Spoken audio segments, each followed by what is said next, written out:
Hi అండి, ఇది వచ్చేసి సన్ఫ్లవర్ సీడ్స్ అండి.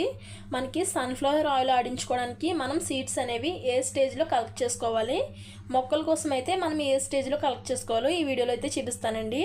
ఇవన్నీ కూడా సన్ఫ్లవర్ సీడ్సేనండి. మనకి సీడ్స్ అనేవి ఈ విధంగా బాగా డ్రై అయిపోయిందంటే మనకి ఆయిల్ కోసం అయితే పనిచేయదండి. మనం ఈ సీడ్స్తో మొక్కలు అనేవి పెంచుకోవచ్చండి. మళ్ళీని నెక్స్ట్ ఇంకొకటి చూపిస్తాను చూడండి. ఇవి చూడండి, బ్లాక్గా ఉంది కదా, ఇవి వచ్చేసి మనకి ఆయిల్కి అయితే బాగా పనిచేస్తాయండి. మీకు అర్థమయ్యేలా చెప్తాను చూడండి. మనకి ఈ విధంగా లావుగా ఉండి మనకి సీడ్స్ అనేవి ఈ విధంగా పచ్చిగా ఉంటే మనకి ఆయిల్కి అయితే బాగా పనిచేస్తుందండి.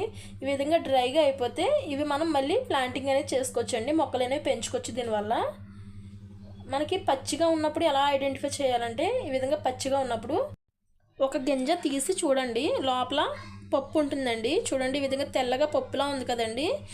వీటితోనే మనం సన్ఫ్లవర్ ఆయిల్ అనేది ఆడించుకుంటారండి. ఈ పప్పు కింద ఈ విధంగా రెడీ అయిందంటే మనకి ఆయిల్కి అయితే రెడీ అయినట్టండి. మనకి బాగా డ్రై అయిందంటే అది ఆయిల్కి అయితే పనిచేయదండి. మనం ఈ స్టేజ్లో ఉన్నప్పుడే ఆయిల్ అనేది ఆడించుకోవాలండి. ఎవరైనా ఆయిల్ ఆడించుకుంటే ఈ విధంగా అయితే ట్రై చేయొచ్చండి. ఈ వీడియో మీకు నచ్చినట్టయితే చిన్న లైక్ చేసండి. ఇలాంటి మోర్ అప్డేటెడ్ కోసం నా ఛానల్ని సబ్స్క్రైబ్ చేసుకోండి. Thanks for watching.